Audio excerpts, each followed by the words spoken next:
Greetings all, and thanks for tuning in for this paranormal pit stop. Tonight, we'll be exploring a popular open-air educational venue located off of the west end of Front Street out of the town of Fairplay within Park County, Colorado, which totes a historic recreation of a hard-working mining town that thrived through both the Colorado Gold Rush and later through the Colorado Silver Boom from the late 1850s through the 1880s respectively, with its accommodating town of Fairplay actually acting as a visual basis for the town of South Park from, you guessed it, the absolutely legendary South Park animated series, and boasting a range of chilling local legends pertaining to resident supernatural activity and ghostly manifestations of the past. Are you sure you're ready to brave the history and hauntings of South Park City?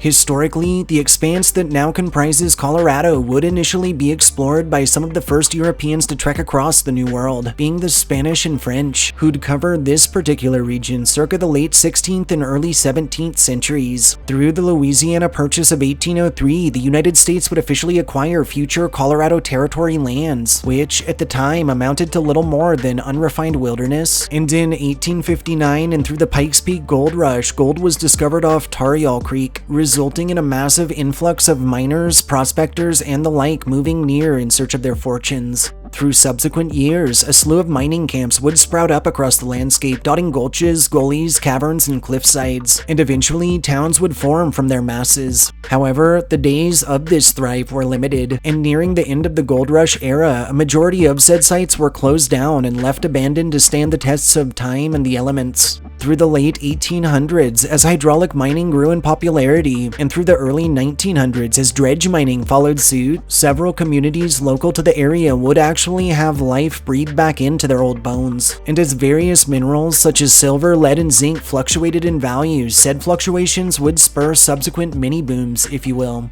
In 1959, and following 2 years of preparation by the South Park Historical Foundation, the open-air museum that we know and love today would open its doors, boasting 7 authentically preserved buildings already standing on their original foundations, while moving the venue's other structures from additional sites such as from old mining camps or ghost towns to the locale. In the present, South Park City remains open seasonally and offers a total of over 44 restored structures, 60,000 authentic artifacts, and entire room sets to help better interpret life through 19th century Coloradan mining towns. Quite classically, the whole of South Park is rumored to harbor the many souls of those tied to its bounds in lives since past, some of whom gave up everything in search of riches only to later be forced to move empty-handed. Additionally, it's believed that further supernatural activities were stirred up when various buildings were literally lifted to their current lots, and those braving the museum site have reported doors that open and close quickly on their own as if being passed through by an invisible person, instances of objects sighted moving on their own, or personal possessions being found in odd places without explanation, and the constant and unnerving feelings of being watched, of being followed, or of being brushed up against by a presence or presences unseen.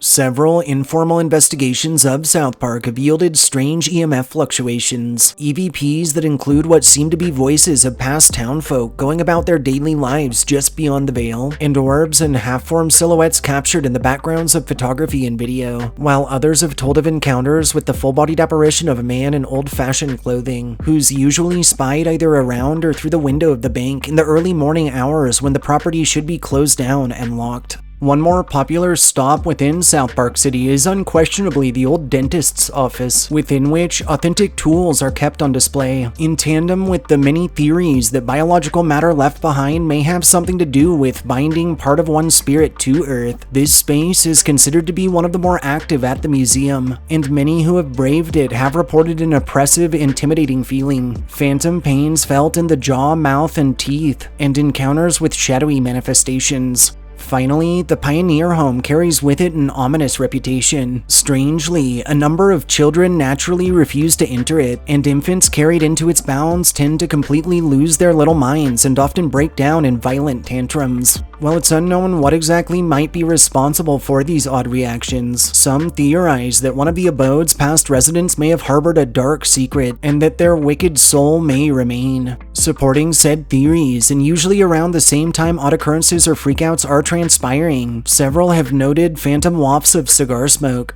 Oh, and on a closing note, while to date no evidence pertaining to the actual existence of man-bear-pig has ever been uncovered, if you're planning on visiting this haunt, some additional phenomena that are considered exceedingly common are batteries in cell phones or cameras going dead at ridiculously quick rates, and odd malfunctions in well-maintained gear. So if you plan on taking photographs or performing your own investigations, make sure you pack extra power sources and charger cables.